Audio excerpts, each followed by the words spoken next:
ถึงสารานากิตติวิสุทธโธหรือว่าลูกตุโอนั่นนาเป็นตนองค์เทศนาคำปีล้านนามาเล่า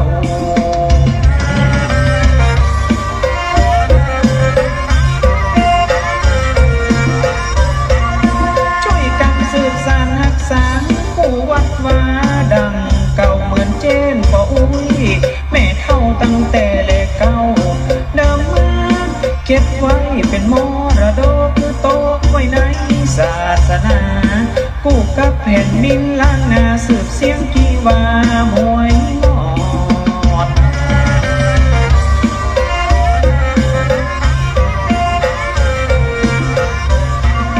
ศรัทธาญาติโยมคนใดที่มีใจหูตาลตอดคอยจุงปดหายแจ้งบอกหวังจะเป็นเจ้าศรัทธาปู่เจ้ายังกันเทศเพื่อจะอุทิศไปหาฮือผู้คนไปบ่มาตีได้ตายละโลก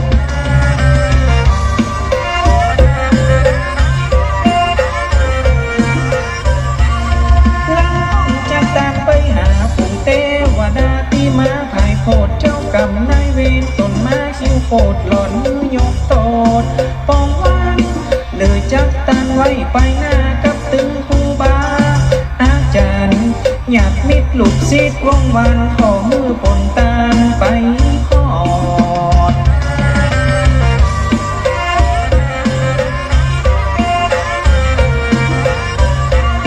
แม้นว่าทางใดรับชมตึงมาตึงโยมก็ออกไม่ออกขอได้ช่วยกันเอิ้นบอกชวนกันมาฟังข่าวทำเวลามันมาถึงแล้วฟังเสียงแจ้วแจ้วต้อยกัน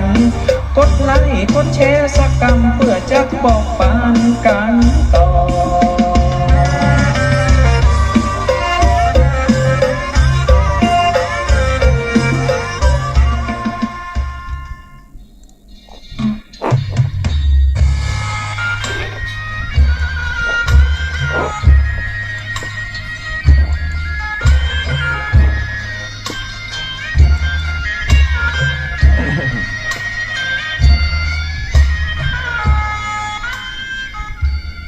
นมัสสิกา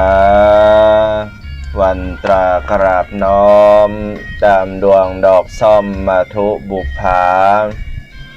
ตัวข้าม่อนน้อยกราบไหว้ตุนสาติรัตนาสามดวงแก้วเจ้าตนเป็นโลกาพุทธาเป็นเจ้าพระธรรมรัตนะไหว้เจ้าพระสงฆ์ครูบาสังฆะตนมีศีลเส้นโครงดีพ่อแม่เคารพนบเก้าเกษีอาจารย์ครูดีสั่งสอนม่อนค่าปู่ย่าตายายลุงแอวนะป้าฟูงญาติกาเคารพเอาดอกไม้หอมถูกเตียนวางนบใส่บนขันอันใบงามกราบรัตนะพระเจ้าแก้วตั้งสามเป็นสิ่งดีงามสถานที่นี้สถานที่นี้ขอยกมือ10 นิ้วขึ้นกายกังกิ้วไก่เก้าเกษานอบน้อมอย่างสารูปปิมปาเจ้าหันมีองค์พระติรัตนทลัยแก้วเจ้าตั้ง3 ประการยกย่อในพระสัทธรรมคำสอนขององค์สมเด็จพระจินวรสัมมาสัมพุทธเจ้าอันเป็นบรมครูเก้าเงาแห่งโลกทั้ง3น้อมถวายความเคารพในเมตตาบารมีธรรมพระมหาเถรานุเถระพระเถรานุเถระเจ้าคณะพระสังฆาธิการจุโตนจุวรองค์ด้วยความเคารพยิ่งน้อมถวายความเคารพในเมตตาบารมีธรรมท่านอาจารย์พระครูอภิวัฒนวิกรมท่านอาจารย์บรรยงอภิวัฒโน ผู้อำนวยการสถานีวิทยุคลื่นสีขาวเพื่อชาวประชาสภาวัฒนธรรมอำเภอดอยหล่อด้วยความเคารพยิ่งน้อมกราบในเมตตาในท่านอาจารย์พระครูสมุวิสุวัฒน์วรกิจโจด้วยความเคารพยิ่งเจริญปอนบรรดาคณะศรัทธาญาติโยมสาธุชนท่านผู้ฟังคนดีตั้งหลายทุกคนทุกท่านมาแล้วเนอมาแล้วมาแล้วมาแล้วมาแล้วเสียงดังแจ้วแจ้วมาพบมาเจอกันในรายการสารธรรมยามแลงในช่วงมรดกธรรมพื้นเมืองยินดีต้อนรับคณะศรัทธาญาติโยมทุกคนทุกท่านสาธุชนท่านผู้ฟังคนดีท่านทั้งหลายการว่าเติงเวลา3 โมงแรงประจำอย่างวันศุกร์ที่26เดือนพฤศจิกายนพุทธศักราช2564ก็มาพบมาเจอกันเป็นปกติเช่นเคยศรัทธาญาติโยมทุกท่านยินดีต้อนรับศรัทธาทาง Facebook ไลฟ์สดอยู่ก็ยินดีต้อนรับทุกท่านเข้ามาแล้วก็กดไลค์กดแชร์เป็นธรรมทานเป็นกำลังกำลังใจนะโยมเนอะยินดีต้อนรับคณะศรัทธาญาติโยมที่ฟังจากสถานีวิทยุต่างๆโดยเฉพาะศรัทธาญาติโยมที่ฟังจากต่างสถานีวิทยุแต่ในระคลื่นที่ได้รับสัญญาณบอกว่าจะเป็นคลื่น104.50วัดฝ่ายหินมหาวิทยาลัยเชียงใหม่คลื่น100.25วัดพระบาทอุดมอำเภอฝางคลื่น106.25มูลเสียงธรรมแม่แจ่มคลื่น98.75วัดห้วยตองซักอำเภอจอมตองแล้วก็ขึ้น 88.25 วัดศรีปันเงินอำเภอสันป่าตองขึ้น 89.50 บ้านทุ่งเรดิโออำเภอสันป่าตองทุกสถานีที่ได้รับชมรับฟังอยู่ในขณะนี้ยินดีต้อนรับศรัทธาญาติโยมนาบุญตั้นต่างหลายได้มาฟังโอสถทิพย์ยาตั้งจิตตั้งใจนะโยมเนอะเพิ่นว่าโรคกายรักษาด้วยยาโรคกายรักษาด้วยยาโรคใจรักษาด้วยธรรมโรคเวรโรคกรรมรักษาด้วยบุญงามความดีของตัวเก่าดังนั้นวันนี้ธรรมโอสถเอายามาให้กับศรัทธาญาติโยมยาตั้งจิตตั้งใจในช่วงเวลาบ่าย3 โมงวันนี้เฮาอยู่ด้วยกันยาวน้อยศรัทธาญาติโยมจะไปฟังใกล้กันเนอะจะอยู่ตั้งแต่3 โมงแรงจนถึง5 โมงแรงอยู่ด้วยกัน2 ชั่วโมงด้วยกันก็ใช้เวลาวันนี้ทำเมืองถึง2 ช่วงเพราะว่าวันศุกร์ที่แล้วบ่ได้จัดรายการก็ตรงกับวันกฐินของวัดบันต้อแล้วก็ตรงกับยี่เป็งตยศรัทธาญาติโยมดังนั้นก็ขับเคลื่อนขยายมาเป็นวันศุกร์นี้วันที่26เราจะเจอกันอยู่2 ช่วงเวลา15 นาฬิกาจนถึง15 นาฬิกาจนถึง16 นาฬิกาศรัทธาญาติโยมรู้ว่า3 โมงแรงจนถึง4 โมงแรงหลังจากนั้นก็จะได้ฟังในช่วงที่2ผูกทวนที่5ชื่อว่ามะลิซ้อนตั้งแต่16 นาฬิกาจนถึง17 นาฬิกา4 โมงแรงถึง5 โมงแรงศรัทธาญาติโยมวันนี้เราจะอยู่ด้วยกัน2 ชั่วโมงเนอะยินดีต้อนรับศรัทธาทุกคนทุกท่านก็เนื่องจากว่าวันนี้ท่านอาจารย์ทีทเนศวัดหนองบัวพะเยาติดงานประชุมศรัทธาญาติโยมวันนี้ก็เลยถือโอกาสอันดี ที่เราจะได้ฟังเทศน์ฟังธรรมสำเร็จเสร็จสิ้นหรือว่ามันจบเรื่องในเรื่องของมริซ้อนตอนนี้ดำเนินเรื่องผูกท่อน3นะโยมเนาะวันนี้เราจะต่อผูกท่อน4แล้วก็ผูกท่อน5 2ผูกเราจะได้ฟังธรรมด้วยกันข่าวสารงานบุญจะนำเรียนแจ้งกับศรัทธาญาติโยมว่างานเข้ากรรมปฏิบัติธรรมประจำปี2564ตั้งแต่วันที่8จนถึงวันที่12ธันวาคมพุทธศักราช2564เจริญปอนคณะศรัทธาท่านทั้งหลายได้ไปร่วมกันสร้างซึ่งตานะบารมีการเฮือตานอันยิ่งใหญ่ปากันไปที่ดอยท่าเจ้า42เมืองสถานญาติโยมท่าเจ้า42เมืองหั่นเพิ่นจะมีการประพฤติวัดปฏิบัติธรรมเข้ากรรมจะนิมนต์พระสงฆ์องค์สังฆเจ้าไปประพฤติวัดปฏิบัติธรรม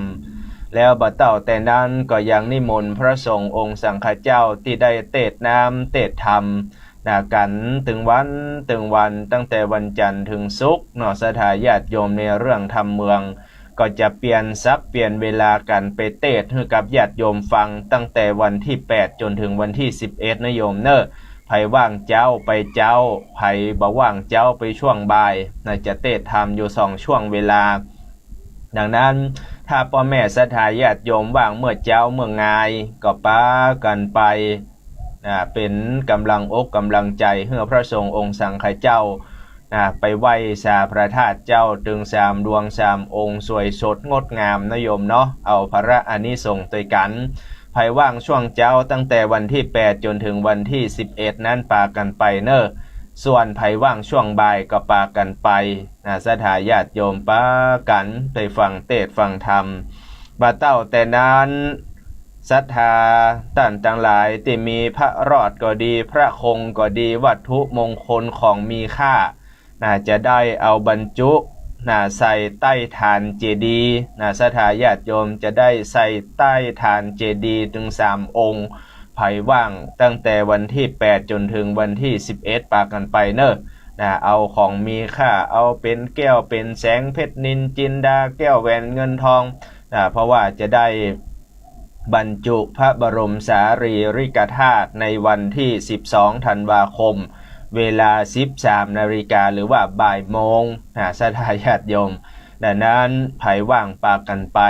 ดังนั้นก็มีปฏิทินขีดเอาไว้ว่าตั้งแต่วันที่8ถึงวันที่11พระนักจัดรายการเทศน์ธรรมให้กับญาติโยมฟังนั้นก็จะเปลี่ยนสลับซับเปลี่ยนกันไปเทศน์ธรรมเมืองให้กับศรัทธาญาติโยมได้ฟังกันที่พระธาตุเจ้า42เมืองหรือว่าดอยนางแก้วนะโยมเนอะที่ดอยนางแก้วไผว่างเจ้าไปเจ้าไผว่างเมื่อตอนไปเมื่อตอนไผว่างเมื่อแรงไปเมื่อแรงสะดวกเวลาไหนก็ไปเวลานั้นขอลูกขอหลานมาส่งพี่น้องเชียงใหม่โดยสเก็ตพี่น้องเวียงป่าเป้าใกล้ก็ปากันมาเนาะปากันมาตอนนี้พระธาตุเจ้าเป็นองค์พระเจดีย์ขึ้นเป็นองค์แล้วสวยสดงดงามด้วยบารมีของศรัทธาญาติโยมได้ร่วมกันหิห้ำตำสร้างรวมจนถึงคณะสงฆ์ทุกคนทุกท่านดังนั้นอันนี้ข่าวสารงานบุญนำเรียนแจ้งให้กับปออกไม่ออกศรัทธาญาติโยมท่านทั้งหลายได้สดับรับฟังเนอะปากันไปจะไปลืมมีปฏิทินกับวงไว้ก่อนไผจวนไปไหนว่าบ่ได้อยู่บ่ไปตูเจ้าเปิ้นนัดไว้แล้วเปิ้นจองตัวอีแม่ไว้แล้วตั้งแต่วันที่8จนถึง12อีแม่จะไปร่วมประพฤติวัดปฏิบัติธรรมกับพระสงฆ์องค์สังฆเจ้าเปิ้นไผต้องจวนอีแม่ไปไหนเนอะศรัทธาญาติโยมบอกอย่างอีว่าตูเจ้าเปิ้นนัดไว้แล้วเปิ้นจองตัวอีแม่ไว้แล้วอีแม่ดังเหลือดาราก่อนตูเจ้านัดจองเวลาไว้เรียบร้อยศรัทธาญาติโยมนัดมาเอาบุญดังนั้นก็เจริญพรญาติโยมได้ฟังเทศน์ฟังธรรมโดยพร้อมเพรียงกันตอนนี้ได้ดำเนินเรื่องมาถึงในเรื่องของอีนางมริซ้อนตอนนี้ก็เริ่มหลังจากที่ได้ถวายผ้าไตรเรียบร้อยก็เริ่มที่จะดับสิ้นชีวิตหรือว่าเริ่มตายไปกำคนว่าเขาจะตายไปเกิดดังกรรมอธิษฐานเขาก็ว่า บ่ได้ไปเกิดนะญาติโยมก็รอติดตามรับฟังณโอกาสบัดนี้ นะโมตัสสะภะคะวะโตอะระหะโตสัมมาสัมพุทธัสสะ สันตโมดุลาสะปุริสาตั้งหลายตั้งยิ่งใจหนุ่มเทาอันมาเฝ้านอฟังธรรมจงดาจำติดต่อตามบาทขอบาลีตามว่าอันตามบาทขอโวหารอันอาจารย์แต่ท้ายได้สืบไว้นำมาแด่เติมตันตานายกาลนันสายเจ้าป่าใหญ่ราชสีการเอานางบุญมีนอกแก้วไปลอดแล้วห่อเจินอันก็รีบเลี้ยวปันสอดควายตามพระศาสใหญ่พังการสอดไปมาลืมเล่ามาลอดตีเก่าลายหอนบ่หอนมีโคนเป็นเจ้าบ่มีภัยเฝ้านอรักษาจึงเอานางบุญนายอดซอยอยู่ภาษาดหลังงามแล้วใส่น้ำจื่อซอยคือได้จื่นจ้อยสวดเสด็จได้เป็นสาลีไปนาว่านางนอลาจำปาว่าอันและนางอันว่านางดอกจำมาปานนอน้อยนาคอยู่ภาษาดหลังดีอันว่าราชสีนั่นแล้วก็มาหากนางนอนเนาจำปาดังปุตตานอนในใสบ่เฮอได้นอขังกาดอกจำปาหน่อยนาคบ่มีพระญาติมาแฝงเปียติแห่งใหญ่น้อยบ่จองหอยเบี้ยนตนอันว่าอยู่ไพรสนป่าเศร้าบ่หอนได้นอขังเขนก็ว่าอยู่กับราชสีนอนนั้นแล้วก็หลากนางนอนเนาจำปาอันว่าดังปุตตาในใสบ่เฮืดได้นอขังการดอกจำปาน้อยนาคบ่มีพระญาติมาแฝงเปียติแหล่งใหญ่น้อยบ่อยจองหอยเบี้ยนตนอันว่าอยู่ไพรสนป่าไม้บ่หอนได้นอขังเขมาอยู่กับราชสีตัวอาจในภาษาจึงขานนางนงครานนอท้ายอายุได้นอ17 ปีลักขันนาดีบ่น้อยนาเจินจ้อยนอมีหวานมีผิวพรรณสะอาดพันนาพิลาศโสภาเหมือนดังเทวดาบนฟ้าหลงแหล่งลานอจุมปูใจได้ดูบอกกายบ่เมื่อใดย้ำวันแม้นมีตุกว่ามาดไม่การว่าใดหันนางตุกย่อมจางเสียงขาดตุกไม่มาดหายนี้ก็มีหันและนามเห็นเตงเกณฑ์นะเพเนกุมารีสันเจลานันจะอายุจุติเตมนุษย์สา ทาลาสิเตบัดนี้จักจะเถิงนางยอดซอยอันเป็นน้องน้อยสุดไปนางไม่ใจภายจมเจินเป็ดได้เตือนตั้งบนเฮตานโนนบ่ขาดเกิดใส่ข้าวเป็นเตบาทและยินเดมเฮอผ้าหนอจีวรมีเป็นตาลเส้นเจียงคาน58ได้โกดแขวดลักษาภาวนาหนอจันใจเพื่อเฮอได้สวัสดีการว่านางบุญมีหนอนาวอายุก็แก่เท่าจะลาเปียติมาจองหอยก็ได้กลาดก้อยตายไปเว้นยานไหนพระเสดก็ได้ไปเกิดดงนาแหละนาเกละดังได้โหมาแล้วในดงนาป่าไม้ยังมีส่วนใหญ่อุยญาณดอกไม้บานหลายแหล่ออกดอกแผ่ลายเส้นเขียวขาวก็มี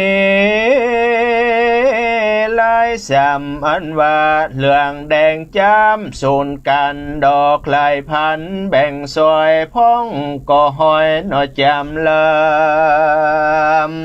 เมเติงดอกเอื้องคำเป็นหมู่เอื้องเพิงโยเป็นสายกลิ่นก็มาหอมหลายลดแล้วหอมตัวเต้าแระดงน้ำเมเติงดอกจำมาป้าหอมอ่อนมะลิซ้อนหอมกายซ้อนห่อใส่และดูดีดอกเข็มมีบ่อลายงามแต่ใสและดูเปล่าเมตึงดอกเข็มขาวเป็นโมอันว่ากะแกดอยู่เป็นสายตาเหินใหญ่การกอมมีพร่ำพร้อมลายพันพ้องก็มาเป็นเครือหวานย่อนหอยดอกครั้งย้อยเป็นพวงสามป่วยหลวงลายแหล่มาเลวันแผ่ลายลามกาละวงงามสะโพรเป็นแนวอยู่ในสวนเป็นขบวนใหญ่หยาดกันตาจาดเอาใจจักมีไผ่ปลูกไว้ในส่วนใหญ่วิญญาณในหิมปานปากกว้างดังมีจ้างริษนาทัดนั้นมาจากบ่อนอย่างมีดอกมะลิซ้อนเปิงเปล่าดอกใหญ่ขาวสะอาดใหญ่ขนาดลอกเกวียนตั้งสะเทียนอยู่หันคันธานานหอมเย็นอันว่ากลิ่นหอมลิงต้อยลมมาป้าหนอเจยจมพอก่อยไปในดอกซอยมาเลซ้อนมีเด็กน้อยอ่อนเป็นหญิงเกิดว่าลูกเป่าปิงสงะเกิดนางนอลากุมารมีวิญญาณมีผาเสดใดมาเกิดหิมปานในส่วนวิญญาณนอปากกว้างย้อนกำสร้างและประมาแดดเติมเอโสมหาราชขณะโนนาอุสุภรัญจาญาสัมปะเรวราสัตตาปัญจอุปดเกกุมะเลทาในกาลนันไซยังมีงัวใหญ่อุสุภราตัวใหญ่อาจยังการมีปริวารบ่น้อย ทวน500มีนาออกไก่กาเตี้ยวไตเกิดมาสอดป่าใหญ่ตั้งวันหากินกันสอสายบ่เนินจะเฮิงนานก็ล้อส่วนอุญญาณดอกไม้ก็มาได้ยินเสียงเป็นแสมเนียงหนอห้องหายเก่งเข้าไปไกลนอเลี้ยวปานก็เล็งหันเด็กหน่อยงามสวยลอยจะจอนอยู่ในดอกมะลิซ่อนดิเลมงัวดงรีอุสุภราชหันนางน้อยนาคเป็นหญิงเกิดขาเน่งตัวเก่าบ่มีลูกเต่านอเตรียมตนอันวันนางตามบนในสายบุญบ่อไรนาน้ำเกิดดงดำปากกว้างไปเป็นจ้างเสือเมมกันว่าบุญบ่มีนอลามล้นเตียงบ่รอดพ้นตั้งตายย้อนอนทลายไหลแหลมีจุงแง่ดงพรายกันว่าขันเองในที่ถอยหันเด็กหน่อยบุญนาก็ฮักดังพุทธาหนอลูกเต่าจริงเอานางหนอเนากุมาเรมจากดวงดีดอกไม้อุ้มมาไว้กับตนก็โดยกุศลแต่ก่อนอันนางน้อยอ่อนปั๊มเป่งมาว่าบ่ได้หนอไก่กาก้อยกาดบ่ได้ขาดหายเนมเกินนางใดรักษาสินดีใจเจิญจากมากยืนยอตนบุญบันดาลไก่เกิดเป็นภาษาเลือดห่อคำงามนาน้ำใจจ้าบุญกว่าออกมากลางอรัญญาปากกว้างแดมตาตั้งส่วนอุญญาณว่าดงดานอุสุภราชหันภาษาห่อใจก็มีใจเจิญจ้อยจริงป่าเด็กน้อยไปสู่ยังที่อยู่ห่อใจแล้วใส่เจอปานนอนเนาตามเงื่อนก้าวกำเนิดอันใดเกิดดงนาในบุพผาดอกไม้ว่านางนาคไทยมะลิซ้อนว่าอันก็มิแลตาโตปัฏฐายาแต่นั้นไปนา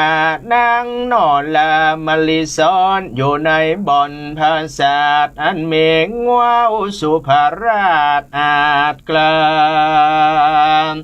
เลี้ยงนางนอลาบุญนาบ่เฮอภัยญาณอมาไกลแวดระวังไว้และวันยามอันว่าภาษาทงามวิเศษก็เมมของติบเตศพระเสดหากบังเกิดไม่มาเกิดผาธนาไข่ใดหรือมากไฟนออันใดก็มาตำใจไฟหอยบอกกลาดก้อยนอไก่กามส่วนว่านางบุญนาหนอท้ายโลกาภัยพระญาติบ่มาปาดอินเสสวสดีบ่ขาดในภาษาทอคำกลางดงดำป่าเศร้าอันมีป่อเจ้าอุสุภลาชคือว่างัวตัวอาจดงนามาเฝ้ารักษาอยู่ไกลภัยน้อยใหญ่ให้นีวันเดือนปีปั้นจอดต่อเต้ารอด16 วาสานางบุญนายอดสวยงามสวยลอยนอกวันโจมลำคอกลมกันปอง เทิงบ่แต่งยองก็ดูงามก็ย้อนบุญตามแต่ก่อนอันนางน้อยอ่อนปั่มเป่งมางามดังเทวดาบนฟ้าแอวเล่นล่าส่วนจิตรดาตาว่าติงสาฝากฟ้าและนางกีฬาปิขเวพรหมตาโตนามาลัญจาปลานาสิยังราเชกเรเสเพกเวดุราเพโคตั้งหลายอันว่าเป็นสายอริยานเจ้าโตคำเจ้าภาวนากีฬาดังได้ยินมานี้สายยังมีเมืองใหญ่ลาจธานีชื่อว่าปลาณสีแคว้นกวางเมโตนอยู่สร้างทารงเมืองยาเสเหลืององค์อาจชื่อว่าพรหมตัดราชบนเมคงปุรีแห่งเต้าพอจูดาวนอเรื่องรายมาเป็นเวียงใจพระเสดบทใบเดือดเขังขีเข้าน้ำมีหลายแหล่ลูกไม้แพร่เลือลายอันว่าฝูงวัวควายก็เต็มตรงเมจุลงอันนาเงินคำขาไม่มากบอกกันอยากอันใดอันว่าคนนอไปนายคนไปไหนมาสู่เขาออกอยู่ตั้งวันพองภัยพันและกาพ่องก็มาตั้งนานและไก่เมืองมีตึงเสียงนั้นเนืองหนออดอ้าวบ่หูคำเจ้าและง่ายคนยิ่งใจใหญ่หน่อยบ่ดำก้อยเครื่องเค็มจุมคนมีอะไรหลากบ่ลำบากเครื่องกามคนนาถายากหลายหาเลี้ยงใส่ตามผ่านพองห่มตาลลำตีพองทะนีนานามบางคนนั้นก็มาใจดำกะหยาบกะดำบาปทั้งวันพ่องใจมันจื่นจอยหุ้มไฟหอยหนอตั้งเดมอันว่าเจ้าปุรีน้อยใหญ่มีพร้อมควายหลายประการโซละจาอันว่าพระยาตนนิสัยใจมาดไม่หนอมวนดามากระทำกรรมหยาบอันเป็นบาปนานาเต่าเป็นพระยาเจ้าจ้างก็ย้อนบุญสร้างนอปังลังมาหนอปะปังตอบสายอันว่าบ่หูลายแลนดีอันตันตั้งหลายว่าโซลันจาอันว่าพระญาตนนิสัยใจมาดไม่หนอมัวดำมากระทำกรรมหยาบอันเป็นบาปนั้นนาเต้าเป็นพระญาเจ้าจ้างก็ย้อนบุญสร้างไปลัง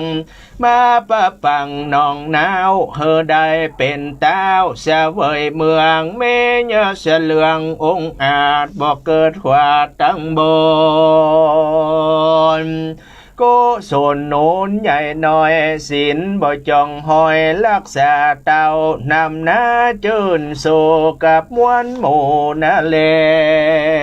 มเมสุรา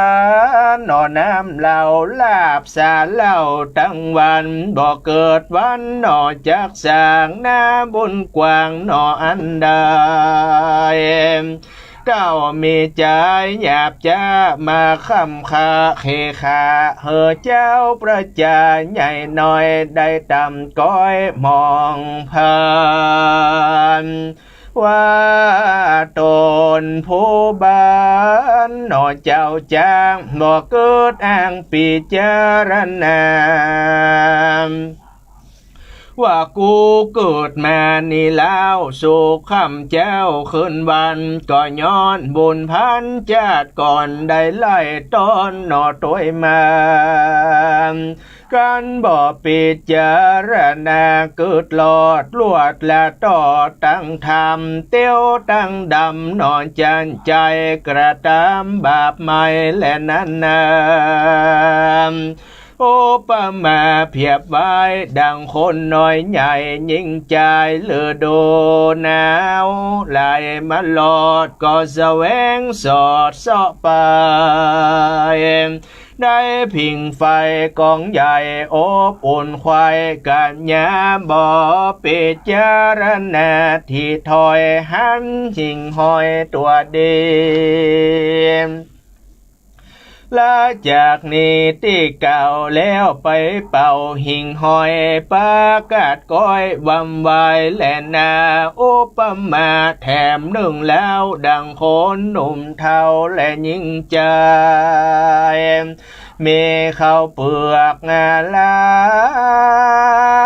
ยเลือแหล่เต็มจุงเงจูเถืองลวดละเสียตั้งน้ำบ่นำนาเกิดควายปีนี้บ่ใจกันเข้าปีนั้นเล่าจักหันเขาหายปันเสียงขอตกมารอดถึงตัวย้อนเมามัวนอกขี้คานบ่เอาทานเอ็นยานตกมาปานจ่องหอยได้ตำก้อยไปลุ้นแน่นาที่นี้จากวันนาจะเล่าถึงนอพระเจ้าบุญนาตั้งแต่ใดอนุโมทนาหนอตันพากับนางหนอลาและตั้งสามเจ้าตนงามน้อยนักบ่ประมาทเสียเสนเป็นจินเกิดหลอดบราตอดตั้งธรรมเมินหน้าน้ำไหลหลากก็ตายจากเมืองคนได้หนอเอาต้นมาเกิดตินางผู้พระเสดอนาถามที่คงปลาเขตดาวต้นภาพดาวปรณสีนางเครื่องขี่ผู้เป็นแม่ตุกนักแก่เลือลาย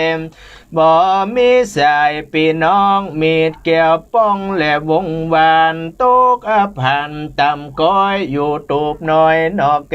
หามผู้เป็นปิตานั้นแล้วกันตื่นเจ้าภายพันเข้าดงตันดันป่าเพื่อสอดลาเฮ็ดคอนเมียก็มาจอนกล่าวอ้างขอรับจ้างกระทำกา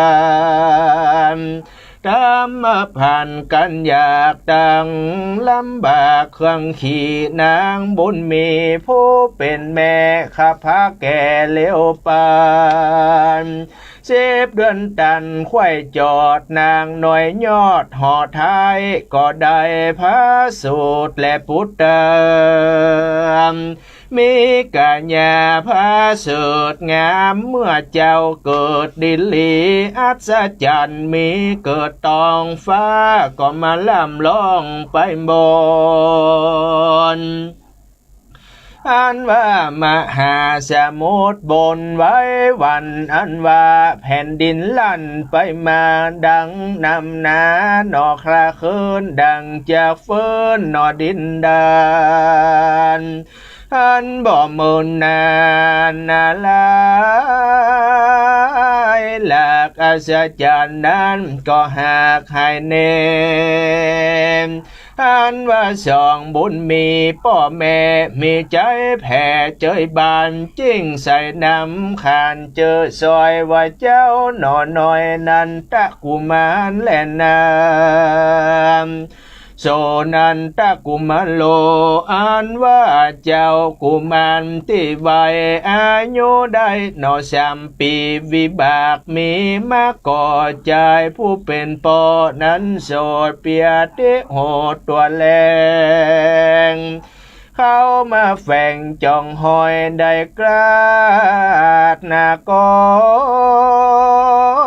ยตายไป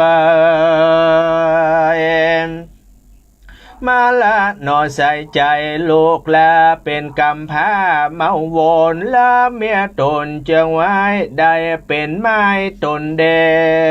ยวมาตกเป็นเปรียวเปียวหนอปันปอเข้ามาก่อทมนาอ่านว่าตนบรรดาแม่ไทยก็ห้องไห้เววนเตี้ยวตนทาทาบน้ำตาอาบลำลายเลลำลายก่าวถอยมีบ่อนน้อยหลายประการก็มีหันและนา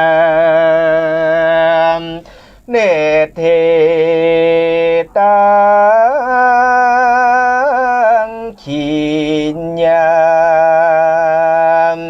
สังวันนาวิเศษจะห้องเหตุยังนางมะลิซ้อนผูกครวนสีนิทิตังก็บังคมมาสมเลสเน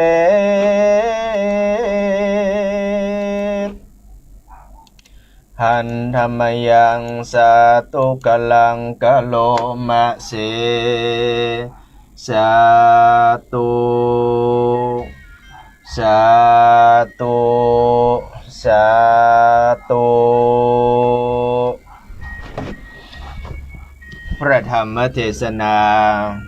ในเรื่องนางมริซ้อนผูกท่อน4กับปริปุณังจบลงไปเป็นที่เรียบร้อยยินดีต้อนรับสำหรับบรรดาคณะศรัทธาญาติโยมสาธุชนท่านผู้ฟังคนดีท่านทั้งหลาย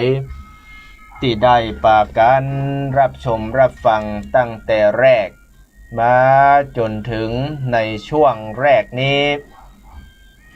ก็จะได้สรุปธรรมให้กับท่านทั้งหลายได้สดับรับฟังกันในช่วงแรกหรือว่าชั่วโมงที่1ในผูกท่อน4ญาติโยมบ่ได้ไปซื้อกับข้าวกับป๋าบ่ได้ไปที่ไหนเตื้อก็เจริญพรฟังต่อในผูกท่อน5ว่าเรื่องราวเนื้อหาสาระของอีนางมริซ้อนตอนนี้มันไปถึงที่ไหนตังใดจะสุขจะทุกข์จะดีจะหายศรัทธาญาติโยมทุกท่านก็จะได้ติดตามรับชมรับฟังวันนี้เฮาอยู่ด้วยกันถึง2ช่วงเวลาตั้งแต่3 โมงแรงถึง4 โมงแรง1ผูกแล้วก็4 โมงแรงถึง5 โมงแรงแหม1ผูกศรัทธาญาติโยมทุกท่านดังนั้นไผที่ยังบ่ไปไหนก็ปากันมาฟังเทศน์ฟังธรรมในเรื่องของอีนางมริซ้อนเรื่องราวจะเป็นจะใดก็เจริญพรญาติโยมได้ฟังกันอาตมาภาพก็จะเล่าให้ท่านทั้งหลายได้ฟังเห็นหน่อยก็ย้อนความเหมือนกับเปิ้นพอละครเนาะศรัทธาญาติโยมกำเดียวมันก็ติดตามตอนต่อไปก่อนจะติดตามตอนต่อไปก็ฟังความเดิมที่แล้วเนาะความเดิมที่แล้วก็จะได้สรุปเพื่อฟังก็เอาเป็นว่าหลังจากที่อีนาง3 พี่น้องศรัทธาญาติโยม3 พี่น้องอีแม่อีป้อตายละเขาเหี่ยวลงขุมมดก็เหลือ3 พี่น้องไว้อยู่บ้านอยู่จองและ3 พี่น้องตึงปี9ปีคนกลางแล้วก็น้องลาตุกใบตุกบอดศรัทธาญาติโยมเข้าจะกินก็ยังบ่มีไปขอเปิ้นก็ยังบ่โอ้ยมันตุกบ่เหลือไปขอทานเปิ้นก็ยังบ่แบ่งบ่ปันให้มันดังนั้นศรัทธาญาติโยมท่านทั้งหลายเปิ้นว่าหันเปิ้นมีอย่าไปใครได้หันเปิ้นยากไร้จะไปดูแควนหันเปิ้นมีเงินคำเป็นหมื่นเป็นแสนอย่าได้ไปอิจฉาศรัทธาญาติโยม ก็เหมือนเช่นเดียวกัน3พี่น้องนี่มันตุกอีป่ออีแม่ตายและเข้าเหี่ยวลงขุมมดก็เกิดว่าเฮาจะได้น้อมถวายตานผ้าไตรนะโยมเนาะนี้เท้าความเท้าความฟังก่อนขอได้ตานผ้าไตร3พี่น้องปีคนแรกก็ไปเก็บดอกบัวน้องปีคนทวนกลาง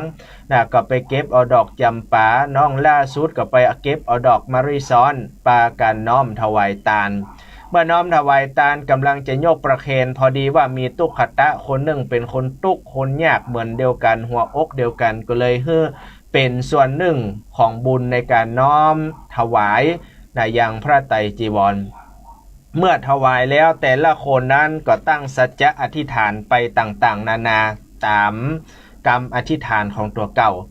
ก็ปรากฏว่าอีนางจำปาอีนางดอกบัวสถาญาติโยมตั้งสัจจะอธิษฐานว่าสาธุกันว่าข้าได้ถวายพระไตรจีวรเรียบร้อย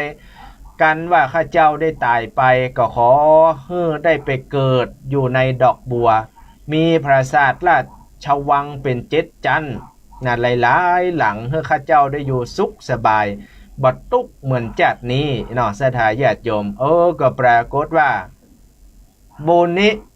มันมีแต่เท่าแก่แลมอนไปอีนางดอกบัวก็ดับสิ้นชีวิตลงตายสถาญาติโยมจิตตาดวงวิญญาณของอีนางปีเก้าคนปีเก้าที่เก็บดอกบัวมาถวายก็ได้ไปเกิดในดอกบัวเหี่ยแต่ดอกบัวนี่มันดอกใหญ่เหลือเปิ้นโอ้ยใหญ่แต่ใหญ่ว่าสีขาวเหมาะงามหอมไผ่ไก่ไปไก่มาก็ถึงว่าดอกนี่อย่ามาหอมแต่หอมว่าบ่มีดอกอย่างที่จะหอมเต้านะไปสถาญาติโยมก็ไปเกิดอยู่ในดอกบัวแต่ก็มีป่อฤาษีได้เก็บไปอุ้มไปเลี้ยงไปอุ้มไปเลี้ยงเรียบร้อยปุ๊บมาคนท่วน2ก็คืออีปีรองปีคนกลางที่ได้เก็บดอกจำปาไปถวายพร้อมกับผ้าไตรเมื่อถวายแล้วก็อธิษฐานว่าสาธุกันว่าข้าเจ้านี้ได้ตายไปแล้วก็ขอให้ข้าเจ้านี้อย่าทุกข์กว่าคนอย่าจนกว่าภัยกรรมว่าบ่มีอย่าได้มาบังเกิดกับข้าเจ้าขอให้ข้าเจ้านี้อยู่ร่มเย็นเป็นสุขเจริญรุ่งเรืองภัยหันภัยฮักผีหันผีฮักเทวบุตรเทวดาหันเทวบุตรเทวดาฮักกันว่าหันข้าเจ้าก็ขอหลงไหลด้วยกินดอกจำปาฮิโลสำหรับคนถูกลมสถาญาติโยมส่วนตมาภาพนี่บ่ถูกลม ดอกจำปาใครจะว่าหอมหมอกใดเฮาก็ถึงว่าเหม็นนานาจิตตังความชอบมันต่างกันความรับรสความรู้สึกมันต่างกันก็ปรากฏว่าอีดอกจำปาสถาญาติโยมอธิษฐานเรียบร้อยตายไปแต่เมื่อตายไปก็ปรากฏว่าไปเกิดอยู่ในดอกจำปาสถาญาติโยมว่าไปเกิดอยู่ในดอกจำปาผิวพรรณวรรณะเกาะเป็นท้องว่าอย่างออร่ามีออร่าเป่งใสใบเนี้ยอย่างดอกจำปานี่เป่งยั่วนะหอมขนาดสถาญาติโยมและดอกจำปานี่มันไปอยู่ในหัวเกาะกลางป่าหิมพานต์กลางป่าไม้หิมพานต์พอดีว่าวันนั้นนี่มีราชสีห์หรือว่าสิงห์ราชสีห์สิงห์ตัวหนึ่งเตียวไปแอวในป่าหิมพานต์ไปหั่นใส่ดอกจำปานี่โอ้ยอันอย่างมันงามแต่งามว่าโลบบนเรือซัดสิงห์ราชสีห์ไปหั่นเลี้ยวขึ้นพ่อไปต้นจำปาไปหั่นใส่ดอกจำปางามขนาดเป่งยั่วดอกอันนี้อย่างมั่มเหมือนเปิ้นดอกอื่นยังมีแสงดอกนี้ใหญ่ว่ามีแสงมันเป็นเพราะอย่างใดเฮาขอก้อยพ่อกำลังราชสีห์นี้ก็เลยล่นสถาญาติโยมจนใส่ต้นดอกจำปาโจรเรียบร้อยแล้วปรากฏว่ามีละอ่อนน้อยมีละอ่อนน้อยมีพระธิดามีแม่หญิงคนหนึ่งตกลงมาพร้อมกับดอกจำปาเสียงไหนมาให้มาห้องนี่มันเป็นเสียงไผหันดอกจำปาดอกนี้ล่นลงดินก็ฟังล่นเอาหลังสถาญาติโยมหลังราชสีห์นี่ไปหับดอกจำปาก็พอดีว่าจับประจวบ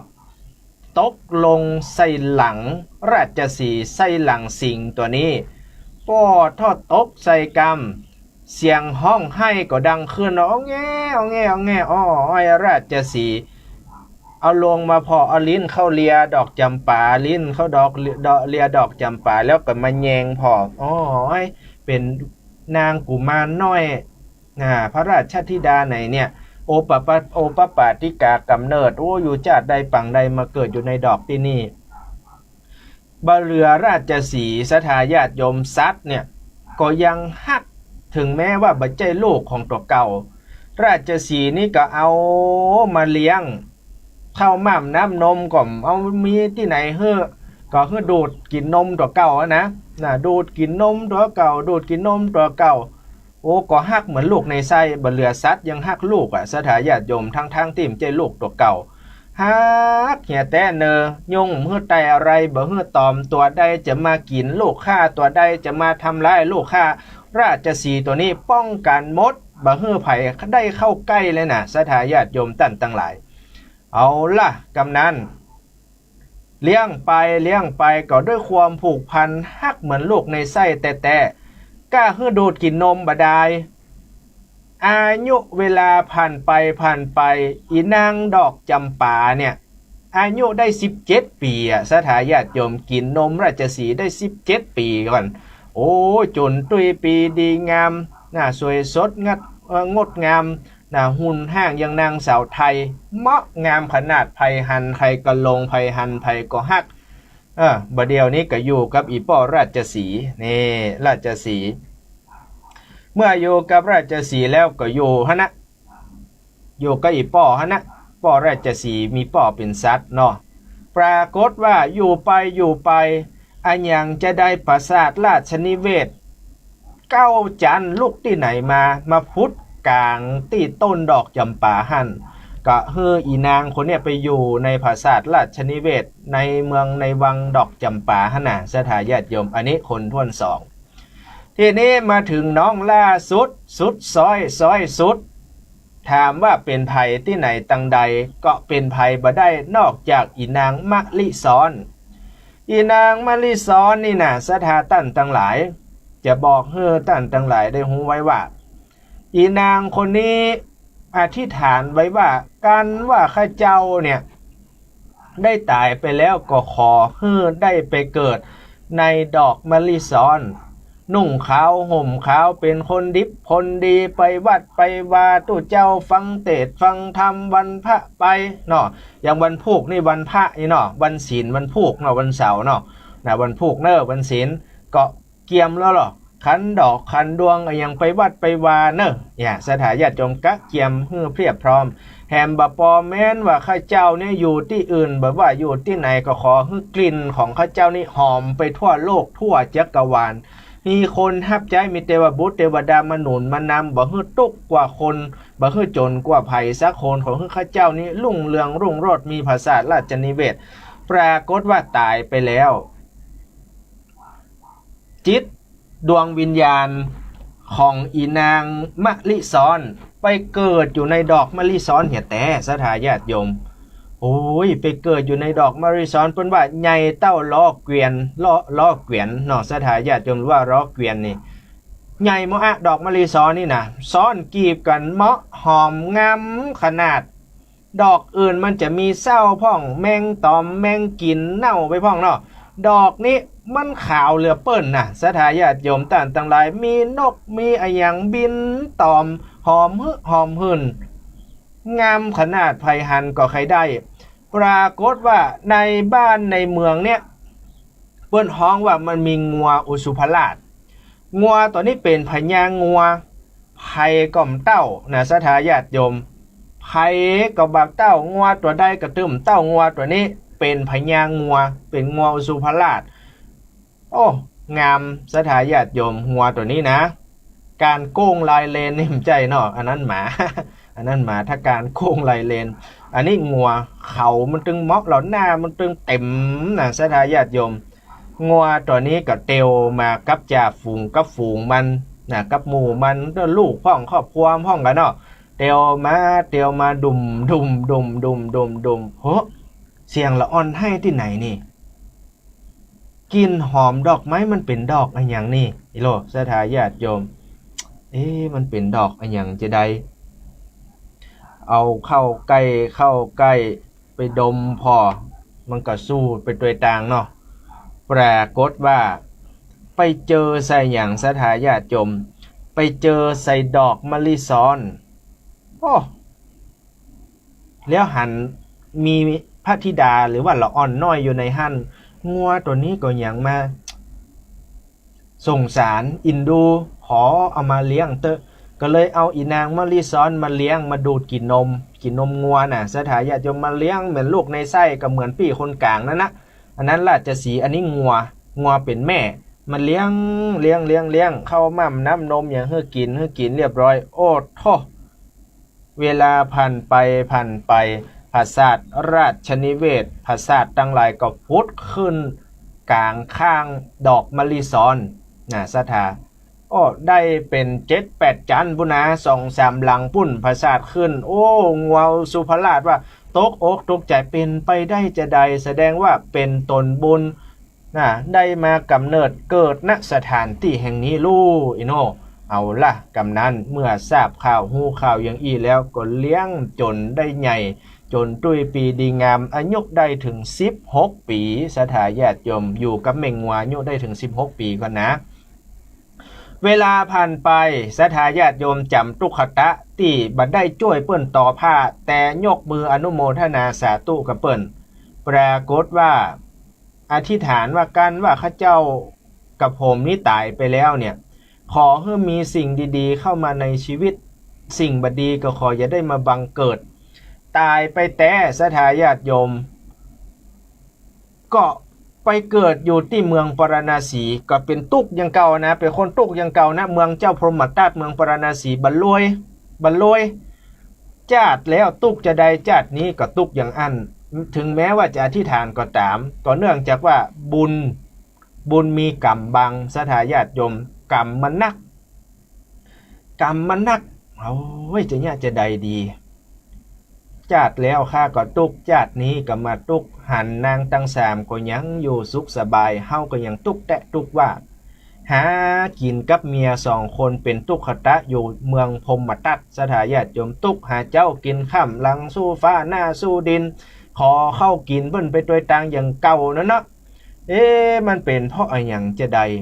ก็อยู่ด้วยกันมาจัดมือน่ะสถาญาติโยม2ผัวเมียนี่ตุขตะปรากฏว่าวันนั้นเนี่ยฝนตกฟ้าห้องแผ่นดินไหวโอ้โตธโมสังโฆเป็นว่าเมียของตุขตะคนนี้ตั้งท้องมารได้10 เดือนสถาญาติโยมใกล้จะเกิดแล้วต้องปุใหญ่แล้วหรอจะเกิดแล้วตึงฟ้าตึงฝนตึงลมโอ้ยเอาละตนบุญจะมาเกิดแน่นอนเจ้าตุกตะเกิดว่าโอ้เป็นเวรเป็นกรรมอะไรอย่างเฮาเนี่ยตุกแล้วตุกแหมบัดเดียวนี่ลูก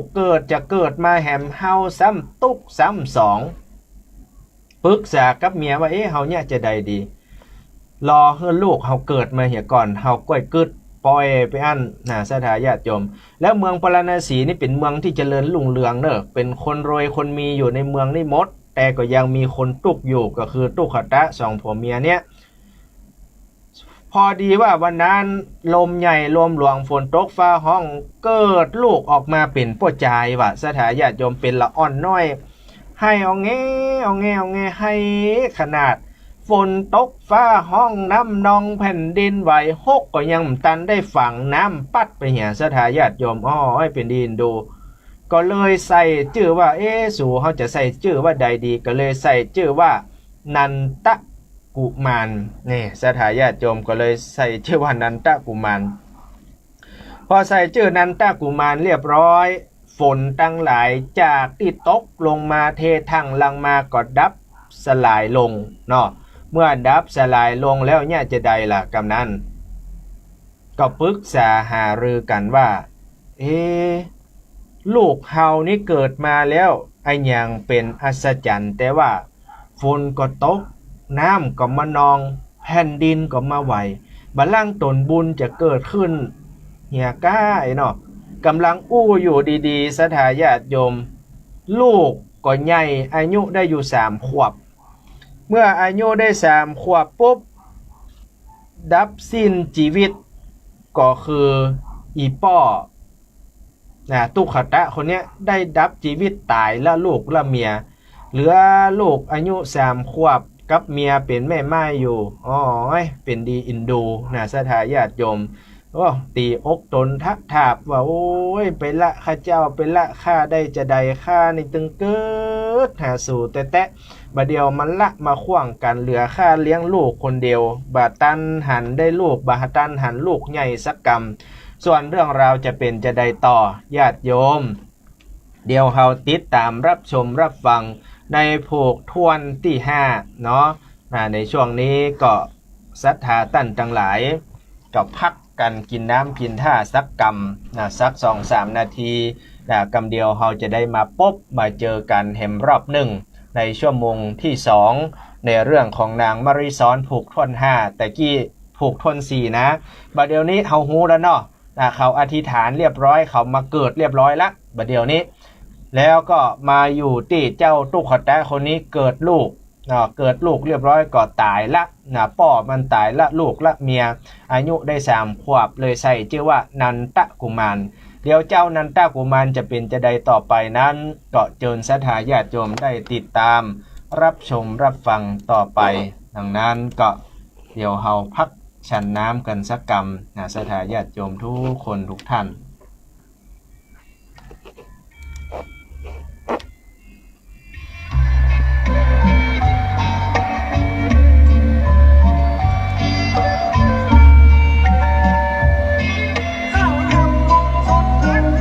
เป็นมือปัญ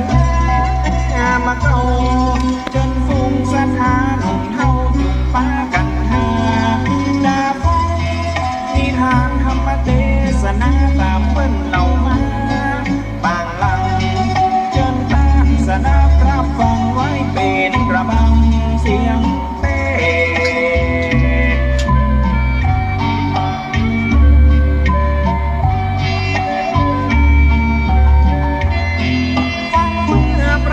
ปัญญาจักให้ชักราหัดเก่ากิเลสแล้วพบหนทางที่แสนพิเศษคือว่ายอดแก้วมีไปเวลาตัด2 ทุ่มตรงหรือว่า8 โมงบ่เพิ่งบ่ไปทำมาฟังแล้วสบายบ่มีตั้งใจตั้งเบื่อ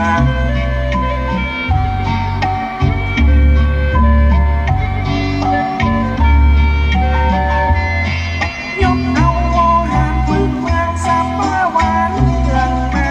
เพื่อญาติโยมบ่ต้องหัวเบื่อมีถึงสาระนะกิตติวิสุทโธ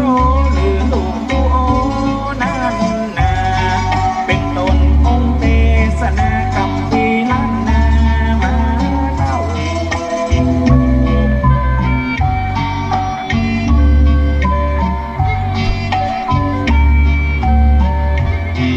ช่วยกันสืบสานรักษาผู้วัดมาดังเก่าเหมือนเช่นบ่อยแม่เฒ่าตั้งแต่แรกเก่าเนิ่มแรกเก็บไว้เป็นมรดกตกไว้ในศาสนาผู้กำแผ่นดินล้านนาสืบเสียงที่ว่ามวยมอด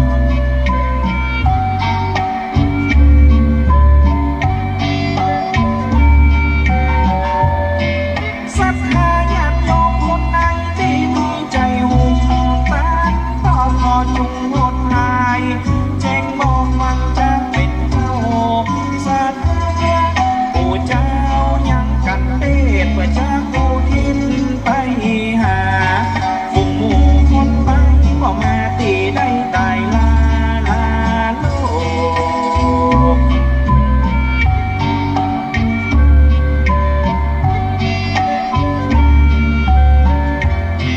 มันจะตัดไปหาผู้เจ้าวนาที่มาถ่ายโทษเจ้ากรรมนายเวรตนมาคิวโคตรหล่อนยกโทษอาภัยหรือว่าจะตามไปหน้ากับครูบาอาจารย์อยู่ไกลญาติมิตรลูกศิษย์วงใหญ่ขอมือคนตามไปทอ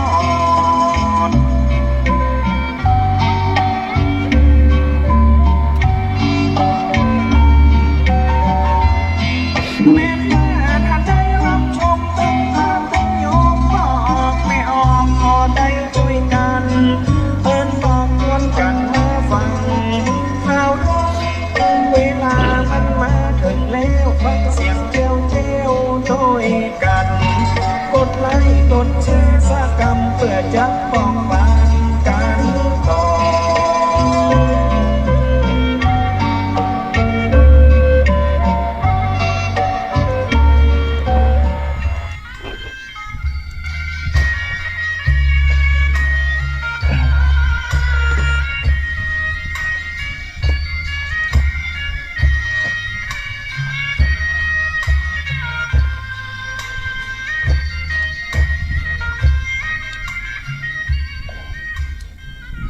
10เถื่อนพระ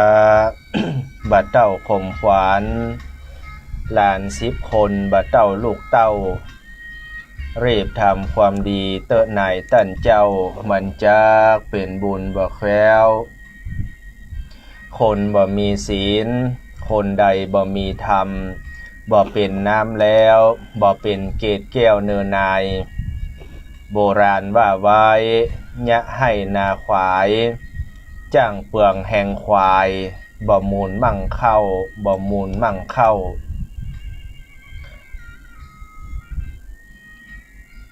ไข่รวยเพื่อมันหักษาศีลไข่มีอยู่มีกินต้องมันเฮือตาล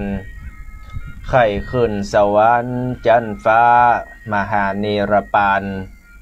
เพื่อมันสร้างบุญงามและความดีโรคกาย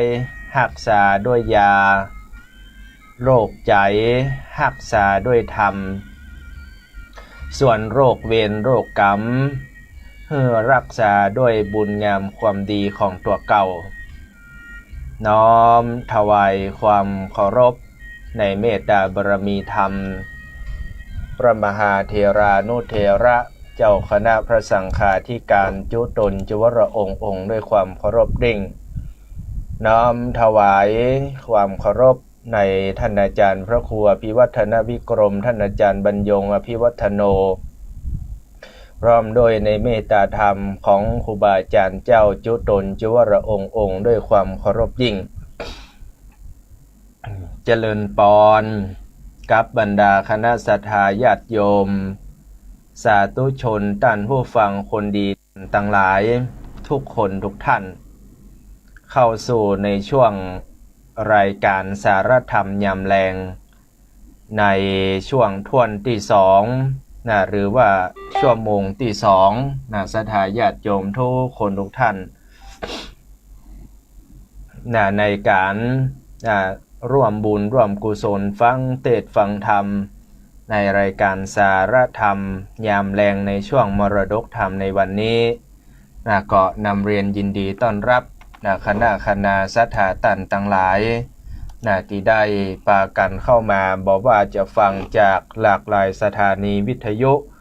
รวมจนถึงศรัทธาญาติโยมที่ฟังทาง Facebook ไลฟ์สดอยู่ในขณะนี้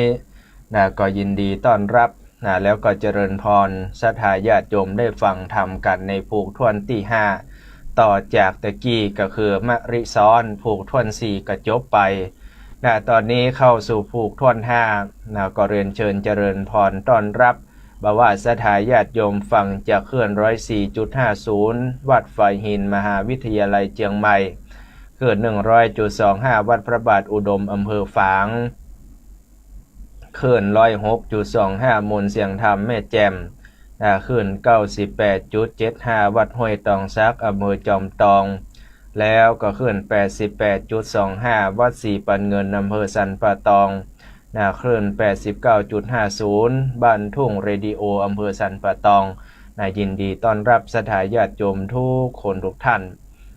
เดี๋ยวเราจะได้มาฟังต่อในเรื่องของอีนางมะริซ้อนผูกท่วน5ว่ามันจะเป็นจะใดเนื้อหาสาระธรรมจะต่อจากเจ้านันทเสนหรือว่าเจ้านันตกุมารเมื่อได้ดับจิตอีป่อได้ตายละจะเอาจะใดต่อไปจะเอาตั้งหลังเป็นยอมหญ้าหรือว่าจะเอาตั้งหน้าเป็นไปศรัทธาญาติโยมสาธุชนทุกคนทุกท่านก็วันนี้ก่อนหน้าว่าเป็นวันโกนวันพรุ่งนี้เป็นวันพระศรัทธาญาติโยมวันเสาร์เป็นวันพระวันศีลวันพรุ่งท่านใดที่จะไปวัดไปวาท่านใด นะที่จะไปทำบุญสุนทานนะก็จะไปลืมป้องกันตัวเก่าตัวนะก็โรคโควิดนะถึงแม้ว่ามันจะรักษาหายนะสถาญาติโยมแต่มันก็ยังอันตรายอยู่นะดังนั้นก็ให้รักษาสุขภาพนะตัวเก่านะให้ดีนะรักษาสุขภาพนั้นก็ยินดีต้อนรับเนอะนะเราจะได้ฟังนะในเรื่องของอีนางมาริซอนนะตะกี้ใครฟังนะก็จำไว้ให้ดีนะสถาญาติโยมนะว่าเราจะได้ต่อเนื่องกันนะฟังแล้วอ๋อมันเป็นจะอีโลยเนาะจะได้เล่าให้ลูกให้เต้าจะได้เล่าให้กันฟังนะดังนั้นก็สถาญาติโยมนะเดี๋ยวเราจะได้ฟังเทศน์ฟังธรรมในช่วงนี้ก็สถาตันตั้งหลายอธิษฐานบุญเนอะเราจะได้ร่วมบุญใหญ่บุญหลวงตั้งแต่วันที่8จนถึงวันที่12ธันวาคมที่พระธาตุเจ้าสีสองเมืองหรือว่าดอยนางแก้วสถาเราจะได้ร่วมบุญกันไผว่างเมื่อเจ้าไปเมื่อเจ้าไผว่างเมื่อตอนไปเมื่อตอนไผว่างเมื่อแรงก็ไปเมื่อแรงเจริญพรญาติโยมทุกคนทุกท่านได้ไปร่วมบุญไปสร้างบุญด้วยกันสถาญาติโยมกำเดียวเรามาฟังต่อในภูมิทวนที่ภูมิทวนที่5สถาญาติโยมทุกคนทุกท่าน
นะโมตัสสะภะคะวะโตอะระหะโตสัมมาสัมพุทธัสสะ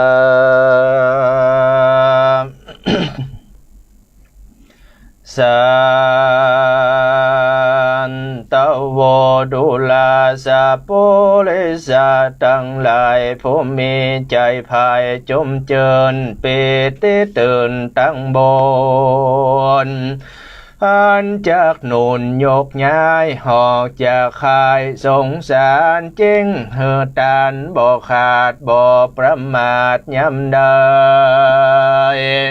ท่านจะตูปัจจัยตั้งสีโดยใจกรียินดีรักษาศีลมีเมียดมันอันว่าบ่ไหววันกะกายบัดนี้ อยู่ไกลนอบน้อมไว้นอฟังธรรม จงได้จำฟังที่เอาเป็นตีสอนใจเป็นตั้งไปสู่รอดเวียงแก้วยอดเนรปานดับมองพานเสียงขาดบ่ไม่มาดเครื่องกาบาดนี้แดดเติ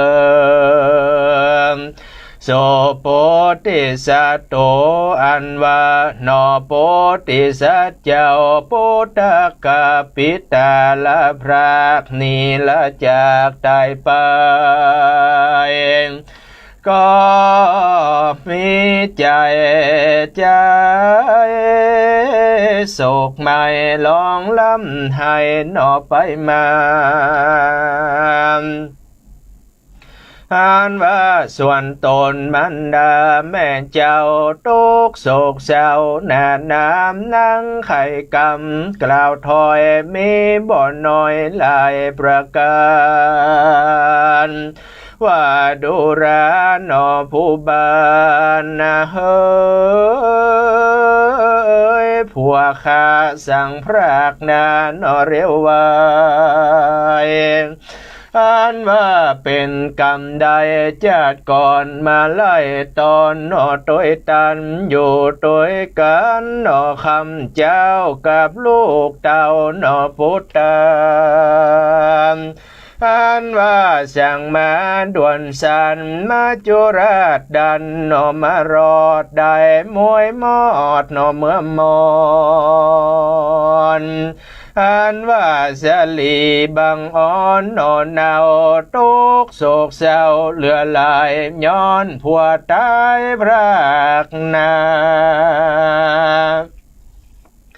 ลาลูกลานอบเมียแปลงตุกมาแฝงนอซ้ำซ้อนได้สะต้อนนอเววานอันว่านอพุทธายอซอยน้ำตาก็ไม่ย้อยลำลายเลลำไหลนอร้องไห้ว่าป่อไทยเล่าลาสั่งมรณะนอระภาคตายละจากลูกไป ลูกเกิดใจนอนจันใจกันว่าคืนใหญ่มีแห่งจะจ่วยแฝงเกื้อกอดแทนกุลป่อผู้บานอ่านว่าปนจากตกพันกันอยากบอกลำบากนอเติมตีกรรมปะมีจองหอยลาลูกหน่อยใส่ตากับบุญนาแม่เจ้าได้ทุกโศกเศร้าเหลือเล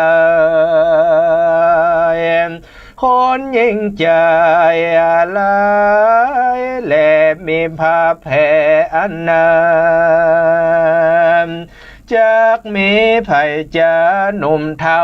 มาเหมือนป่อเจ้าใส่ใจป่อตายไป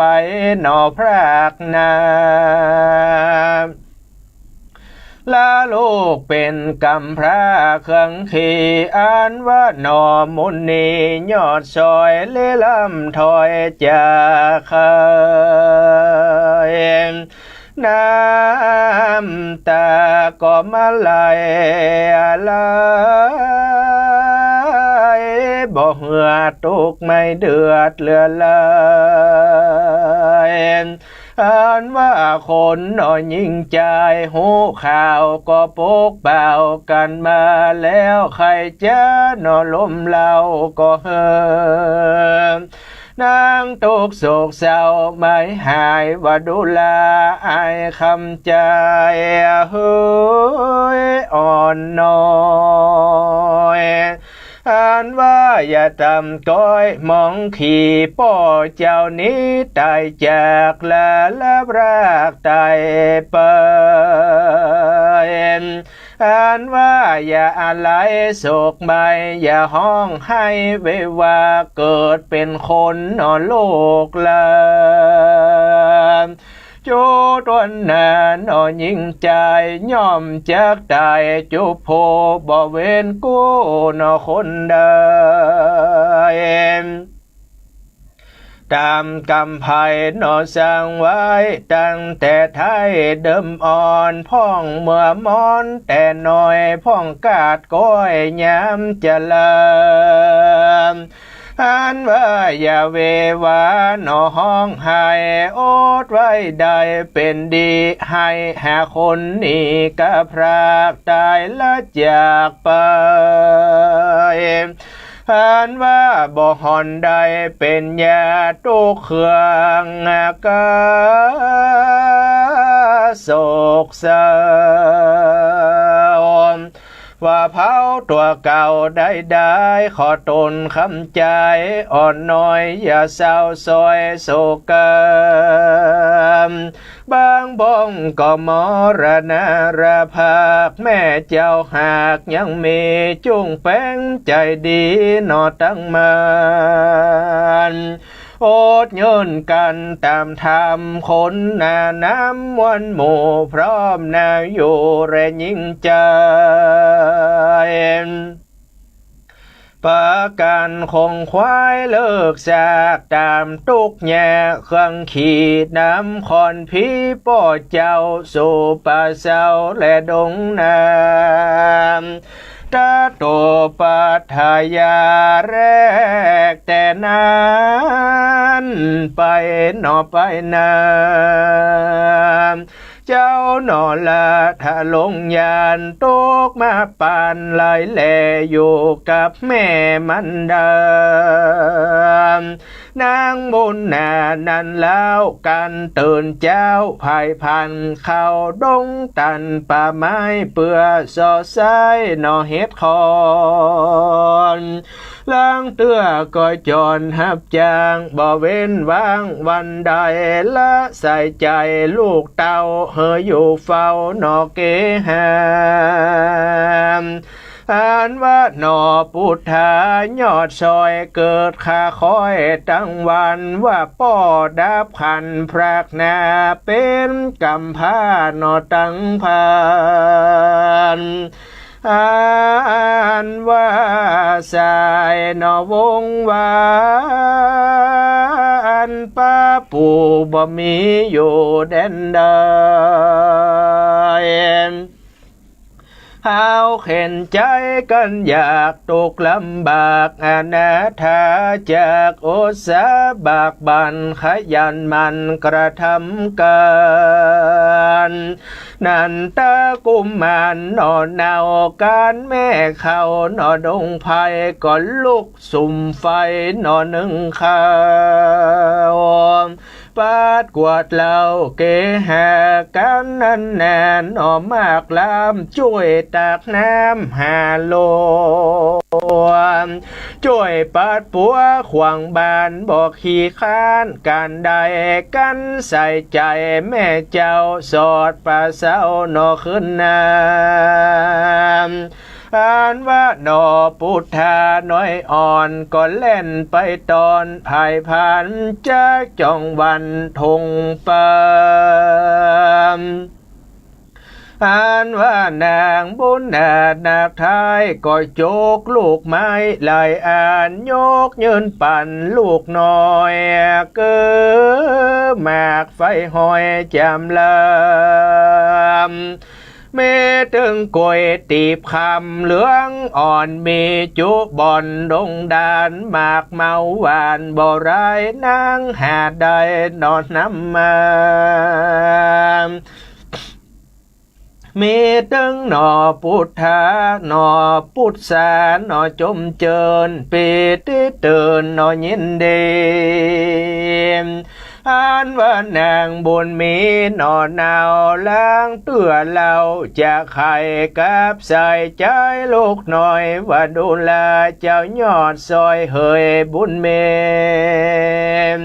อันว่าปอเจ้านี่พรากนาเป็นกำพร้าอนาถาเฮาเครื่องกาลายแหล่ตกนักแก่ทัดใจอันว่า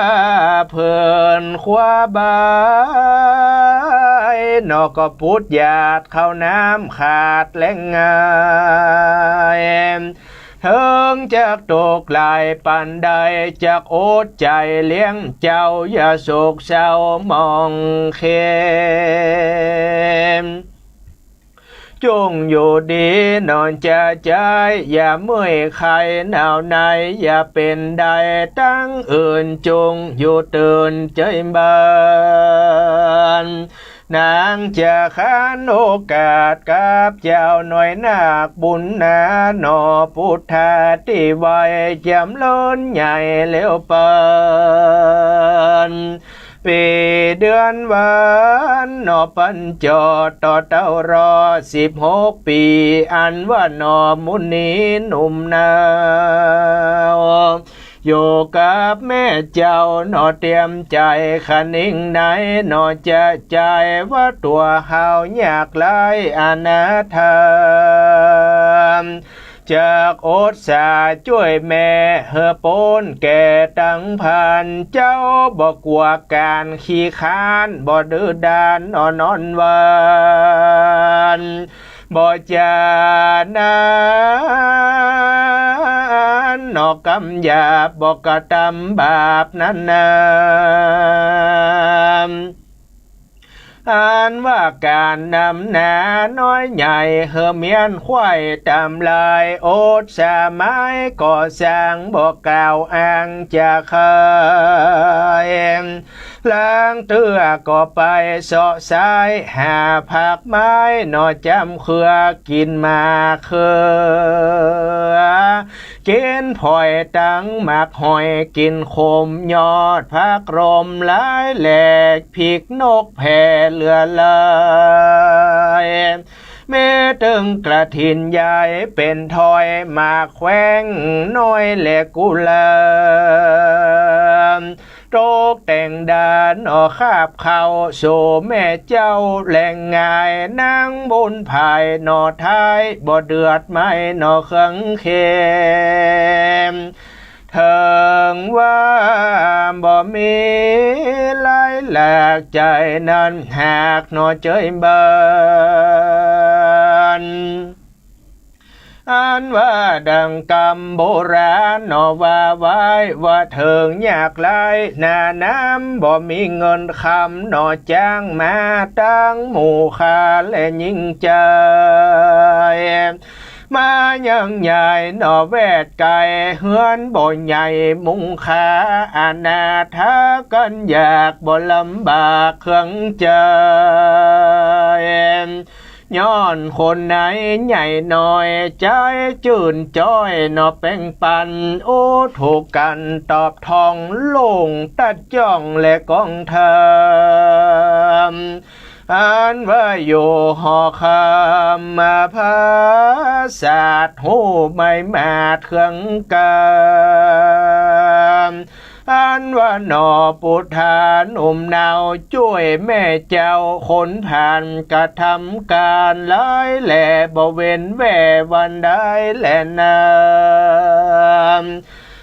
ตัมปนาราติงยังมีได้ว่าหนึ่งสายพระติวัยพุทธาพงใส่ยามามอยในตูบน้อยใส่สิมยามร้อยทีคอนลงเจ้าก็คงฝันหานอาศจรรย์ไหลแหลกเกิดแล้วหากปุ่นโกมฝันว่าตัวนี้สายอาคากีบน้ำใหญ่เสียก่อนมีใจหนึ่งนอนชีวิตขาดเนื้อตัวมาดมองเข้มอันว่ากินก็มาเมเห็นนอขาคุงเลือดนองปุ้งและกำมันยัง น้ำปัดปันปะมาหนอพุทธาอาปากกืนกินซากหนอศพเลยลวดมีใจเจินโศกันขอนผีสู่ต้องแล้วเจ้าหนอแก้วปีกฟื้นสะตุงตื่นมึนเตือนการวาราติญาโนเจงลุงอาเตียปุงโนเรื่องไรขาเน่งได้กำฝันว่ากันไปไข่เปินบอกเล่าเฮอแม่เจ้าหนอมันดาแม่จากจ้ากล่าวจีว่ากำฝันนี้หนอเวียนวนจากบ่เป็นหนอมงคลมาเสดป่าเฮอเกิดหนอเครื่องใจกูกวนไปหนอน้อมใบ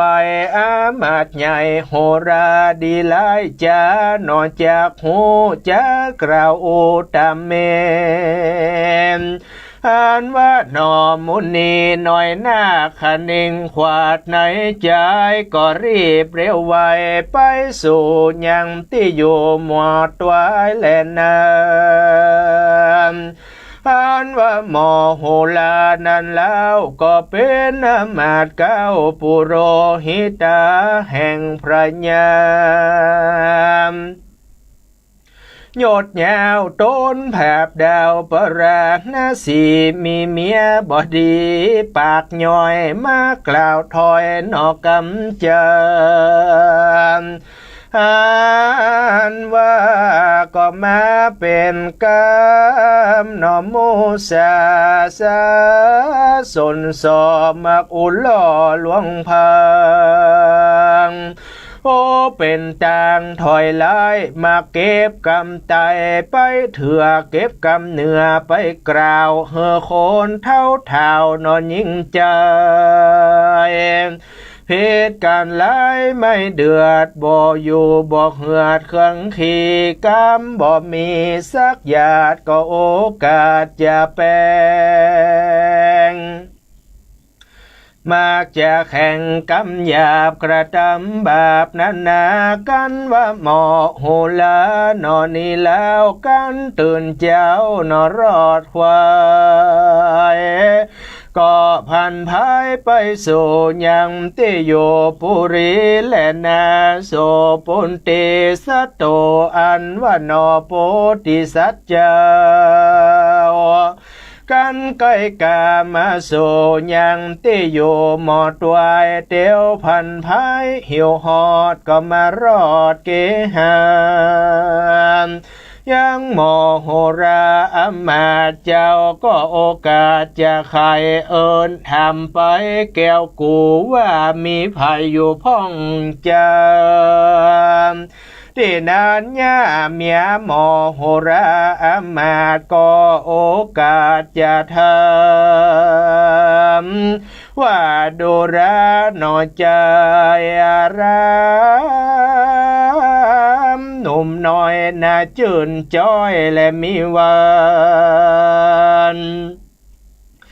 เตียวภายพันมาสู่ยังที่อยู่เกหาว่าพระสงฆ์ได้จะไข้หูจุ้งเก่าอุตามกรรมเจ้าบุญนำหนอไทยก็ย่อมือไหวหญ้าเท่าตามแบบเบาหนอโบราณแล้วจะขันกล่าวถอยด้วยกำอ่อนอ้อยขี่ยาว่าเมื่อคืนนี้นะหนอข้าฝันอาศจรรย์ไล่แหลกดีร้ายหากสันใดขอป้ออามาตย์ไข่บอกกล่าวเฮือคู่ข่าวตามแนวแดดเติมต่างสุดตัวในกาลนันสายญาบาปใบเมียโหราได้เย็นกำจาโอกาสแห่งเจ้าน้อยนาคและบุญเมนก็จะกำดีอ่อนอ้อยแสงกล่าวถอยจะหวานว่าดูแลลานหนุ่มนาว ก็เล่าแต่ก้าวรอดไปโดยป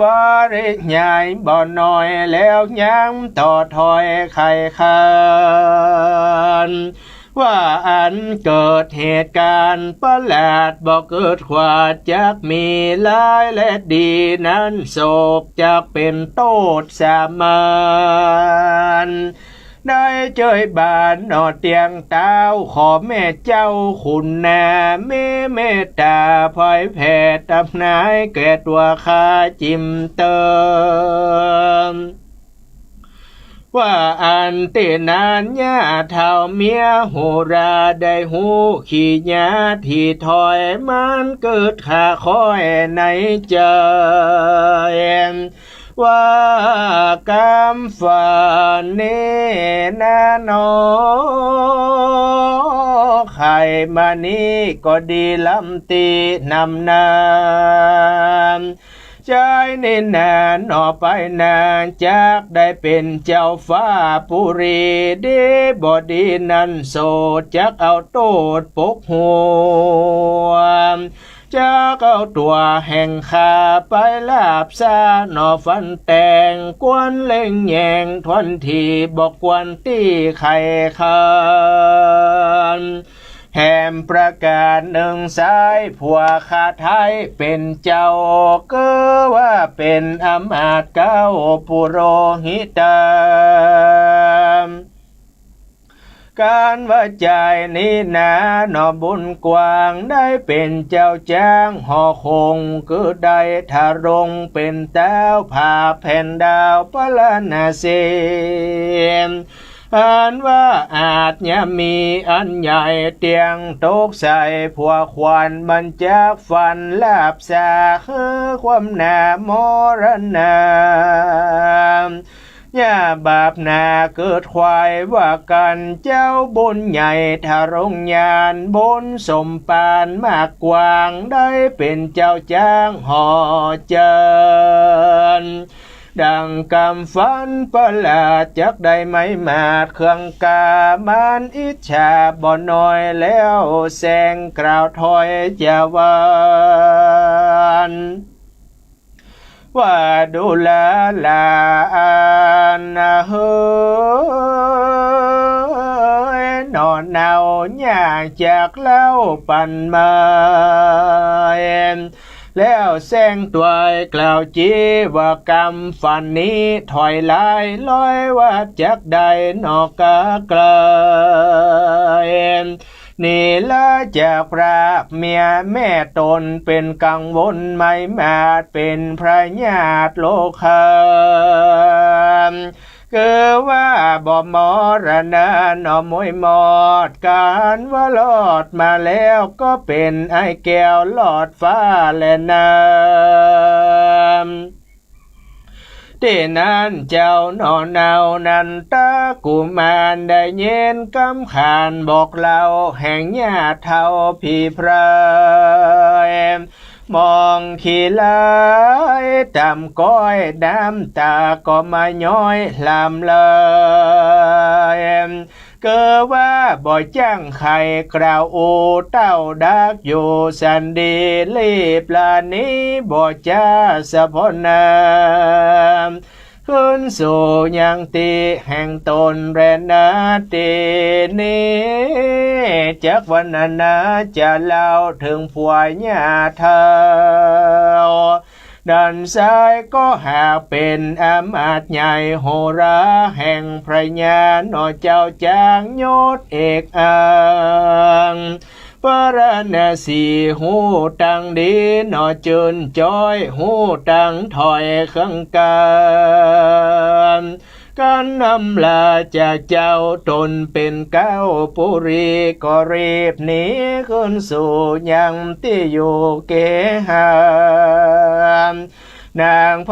ริญาญาเท่าก็ใครบอกเราตามลายว่าเมื่อยำง่ายนอนนันซ้ายมีอายขี้ไล่แล้วใจลำลักษณะงามใจจ้ามาอยู่ท่าทำหาย้อนมันนั้นนาไข่หูยังกำฝันอยู่ดีเลน อ่านว่ากำฝันมีกล่าวจีว่าตัวมันนี้ไปสู่ยังที่อยู่กังกามได้อาขาควบย่ำกลมกินน้ำเย็นใสไม่ขอนผีไหลเข้าปากก็เกินกินซากศพเพมว่าปิติมีบ่อนหน่อยใจจื่นจ้อยหน่อยใจบานข้าได้ขานเก่าแก่ว่ากำฝันแต่นั้นโสดจะเป็นโตดเครื่องเคบ่หอนดีหลายหลากยักได้จากพี่น้องทุกโศกตองและมีมาดวงจะแต่ก็ขาดจะเป็นพญาติหลายอันบ่นานวานหนอแต่ใส่จากได้มรณานางพริญญาหนอญาเท่า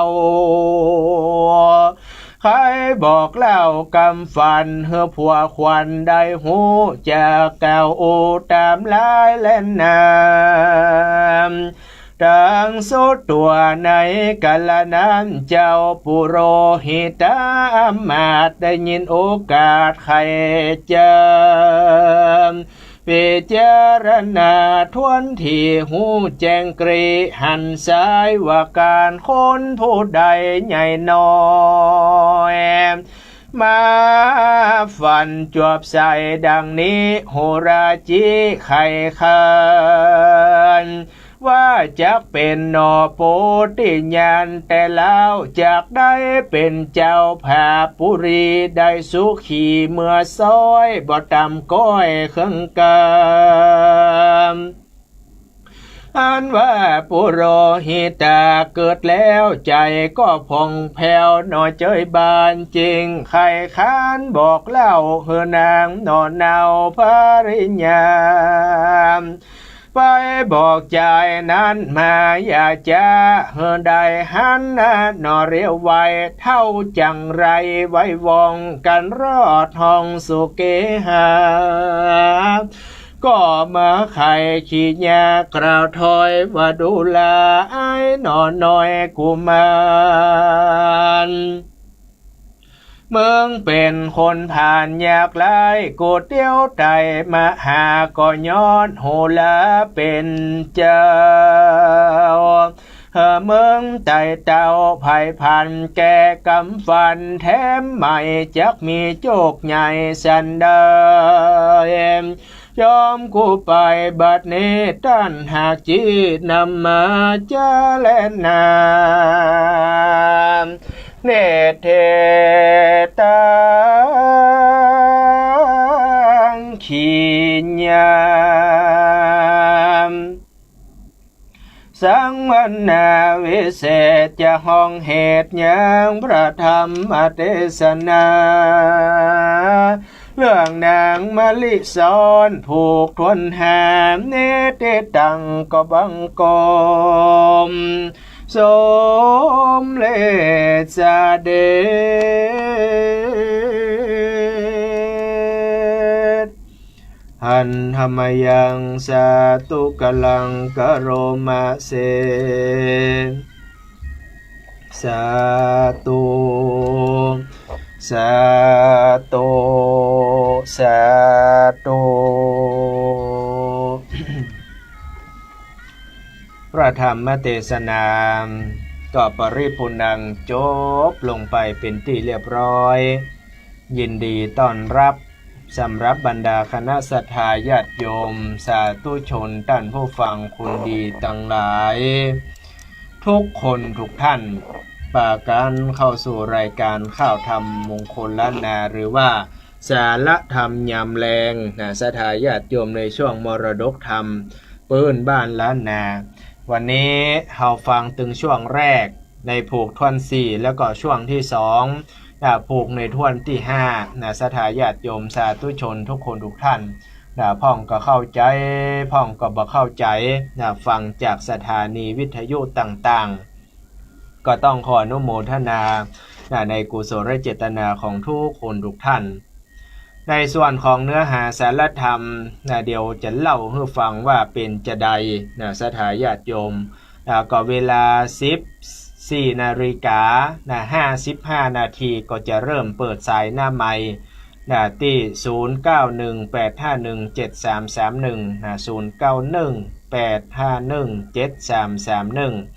0918517331 ป้อเนอร์เวลา 14 นาฬิกา55 นาทีจะเปิดสายหน้าไมค์ให้กับสถาญาติโยมได้โทรกันเข้ามาในส่วนนี้ก็จะได้สรุปทำให้กับสถาตันทั้งหลายได้ฟังว่าหลังจากที่เจ้านันทกุมารอีป้อก็คือเจ้าทุกขตะสองผัวเมียเกิดว่าจัดแล้วนี่อธิษฐานว่าการว่าได้ตานผ้าไตรก็ขอให้อย่าได้ตุกกว่าคนว่าอย่าได้จนกว่าใครก็ขอให้มีแต่ความสุขให้มีแต่ความเจริญสถาญาติโยมปรากฏว่ากรรมมันนักกรรมก็เสี่ยงย่ำเสี่ยงกำเตื้อกรรมก็นักไส้แล้วไส้แหมก็ตึงบะมดบะเสี่ยงบะเสดสลอหายไปไหนก็ยังมีกรรมเก่าอยู่ทุกขตะเกิดมาจากนี้ถึงแม้ว่าจะได้ตานผ้าไตรก็ตามสถาญาติโยมปรากฏว่าตายไปแล้วก็มาเกิดเป็นทุกขตะสองผัวเมียหาเจ้ากินข้ามตึงวันก็ปรากฏว่ามีลูกคนหนึ่งเกิดออกมาเป็นละอ่อนน้อยฝนตกฟ้าห้องน้ำก็มานองเขาจะใส่ชื่อว่าใดดีก็เลยใส่ชื่อว่าเจ้านันทกุมารเมื่อเจ้านันทกุมารอายุใหญ่ได้อยู่3 ขวบสถาญาติโยมปรากฏว่าเจ้าอีป้อเจ้าก็มาตายละลูกละเมียละลูกเป็นกำพร้าป้อละเมียเป็นแม่ไม้อ้อยเป็นดีอินโดอีนางผู้เป็นเมียก็ห้องให้ตีอกตนทะทาบให้เป็นสายเลือดเป็นน้ำหูน้ำตาว่าจะตายไปโดยอ้ายบดิษบดเดียวเนี่ยจะได้ก็ตึงบ่ตายบ่อาจจะรั้งชีวิตอยู่ได้เพราะว่าอ้ายตายไปแล้วแต่ก็เนี่ยบ่ได้เพราะว่ายังมีลูกน้อยเด็กแดงอายุ3 ขวบอยู่โดยศรัทธาญาติโยมเข้ามาในโภคทวน4เจ้านันทกุมารก็มอกจะหูเนาะว่าจะตายกำตายคนตายเป็นจะได้คนเป็นจะได้ก็เลยเข้าไปถามอีแม่ว่าอีแม่จ๋าบัดเดียวนี้อีป้อเฮาหายไปไหนจังบ่หันอีป้อลูกมาเล่นกับลูกยังตะก่อนอีป้อเนี่ยตะก่อนมาเล่นกับลูกจูบหอมอุ้มกันไปแอวในป่าดงพงไพ่ไปพ่อสัตว์เสียมีแหลกจ้างไปพ่อเป็นย่างไปแอวไปสวนสัตว์สถาญาติโยมแฮมบ่พออุ้มลูกจูบหอมนอนด้วยกันกอดกันบัดเดียวนี้อีป้อยังมานอนซื่อกึกเด็กอีแม่อีป้อเป็นอันหยังย่ำลูกมาเล่นกับลูกกำแล้ว2 ปี 3 ปี 2-3 วันจะ2 ปี 3 ปี2 วัน 3 วันก็แล้วลูกก็หันอีป้อนอนซื่อกึ่งเดิงหันอีแม่อีป้อเป็นอันหยังยังบ่ลูกมาเล่นกับลูกอ้อยสถาญาติโยมด้วยความเป็นแม่หันลูกหันอย่าง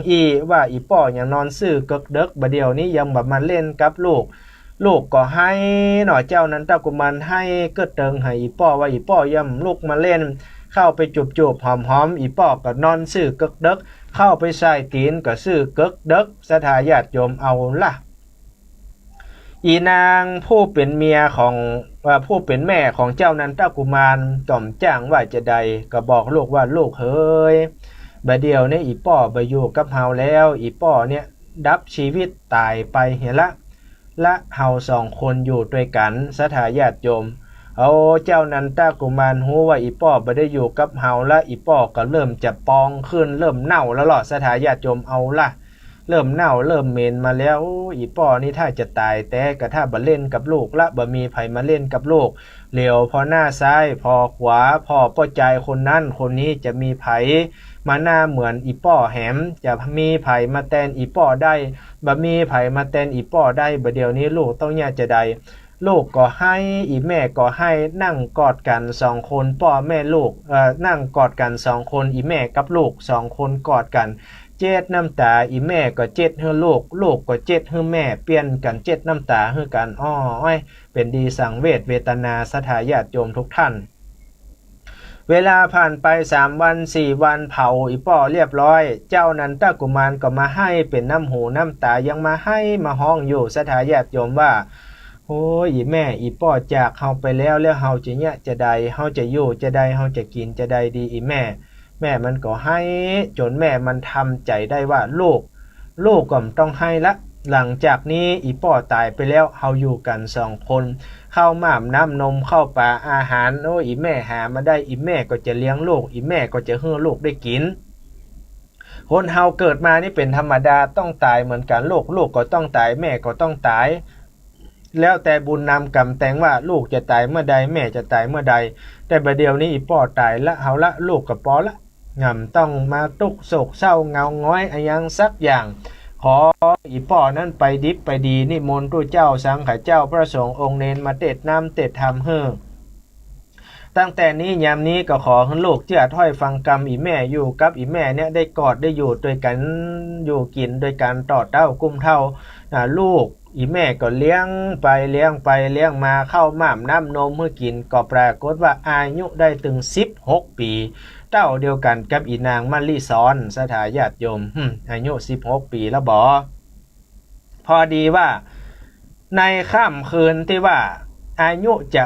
ครบ16 ปีเนี่ยสถาญาติโยมฝัน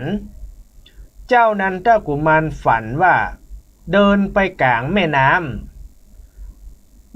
นั้นมันใสสะอาดเย็นก็มาเย็นใสก็มาใสแล้วก็มันเหม็นกินสาบเน่านะสถาญาติโยมเหม็นกินสาบเน่าไหลมาตัวแม่น้ำลำเหมืองมันเหม็นอะไรอย่างจะใดพอดีว่าไปหันใส่หย่ำหูสถาญาติโยมลอยมองล่องมาตามแม่น้ำกลางแม่น้ำกำลังกินน้ำอันนี้ความฝันนะสถาญาติโยมความฝันของเจ้านันทกุมารตักน้ำมากินสูบกินเรียบร้อย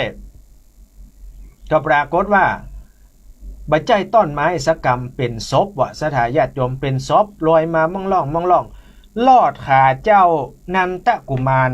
ออกไปแล้วก็เหม็นสาบขนาดเอาล่ะสะดุ้งตื่นมามันเป็นอะไรอย่างเขาจะไปเล่าให้แม่ฟังดีก้าถ้าเกิดว่าเขาไปเล่าให้แม่อีแม่ก็จะเป็นห่วงเขาเห็นมั้ย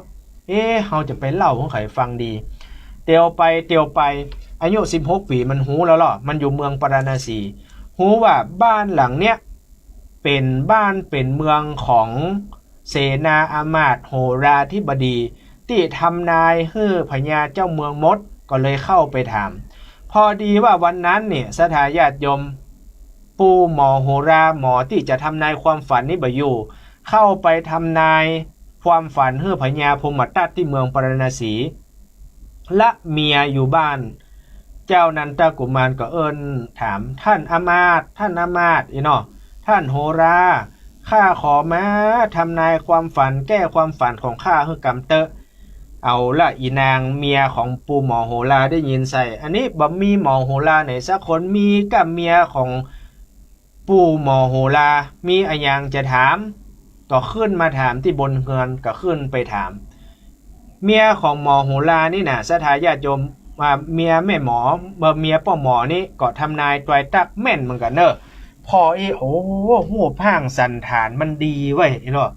พอหน้าพอตาวันหน้าวันตามันถ้าจะเป็นพญาเจ้าเมืองแน่นอน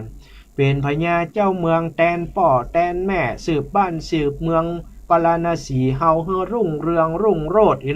โชดช่วงชัชวันเจริญไผ่มีเพียบมีเต้าแต่ก็อิจฉาสถาญาติโยมอิจฉาว่าอันผัวเฮาบ่ได้ขึ้นเป็นละก้าพญาเจ้าเมืองถ้าเจ้าพมทัตตายถ้ามาหันกุมารคนนี้เขาก็จะเอาเจ้านั้นถ้าเสียนขึ้นเป็นพญาเจ้าเมืองแน่นอนอันนี้มันกึดในใจนะสถาญาติโยมกึดในใจก็เลยแซงอุบายว่าที่สูเล่ามาตึงมดเนี่ยว่าไปกินน้ำแล้วก็มีศพลอดขาสูเนี่ยข้าทำนายไว้เลยว่าสูนี่นะจะได้ปัดได้พรากจากอีแม่จะได้ตายแม่บ่ตายก็ลูกตายลูกตายก็แม่ตายจะได้พลัดพรากจากกันไปไอ้เจ้านันทกุมารให้เป็นน้ำหูน้ำตาลงหัวคันไดสถาญาติโยมลงคันไดมาก็ให้อยู่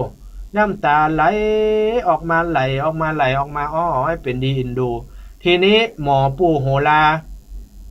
เตียวจากบ้านจากเมืองปิกมาพอโหกุมารไหนมาห่อมาให้นี่นะสถาญาติโยมญาติเท่านะก็บอกว่าอันเนี้ยกะมันมาถามว่ามันมาฝันหาอันมีศพหลอดว่างขามันแล้วมันตักน้ำมากินเอาล่ะปู่หมอโหราตกสะเกิดโอ้คนนี้แหละจักได้เป็นใหญ่ไปภาคหน้าจะได้เป็นพญาเจ้าเมืองบะมีไผ่เพียกไผ่เต้าสถาญาติโยมสู่ขึ้นล่างความคิดจนว่าอีนางบาปใบนี่ไปปลอบใจเจ้านันตากุมารว่าเจ้านันตากุมารตะกี้ข้าทำนายพิษบะเดียวผัวข้ามาละจะให้ผัวข้าทำนายเฮ้เนอผัวมันก็ทำนายให้ว่าวันหน้าวันตาจะได้เป็นใหญ่เป็นโตจะได้ดิบได้ดีนะสถาญาติโยมรอป้นวิบากกรรมรอป้นเขตอย่างก่อนถึงจะได้ดิบได้ดีอีหรอเรื่องราวก็มาถึงณสถานที่แห่งนี้ช่วยกันจำเนอะนะเราจะได้ฟังผูกท่อนฮกต่อไปในวันศุกร์หน้าหนอสถาญาติโยมเอาละวันนี้ใครจะโทรมาอู้มาจากันก็สัก2-3 สาย4 สายก็ว่ากันไปหนอติ091-851-7331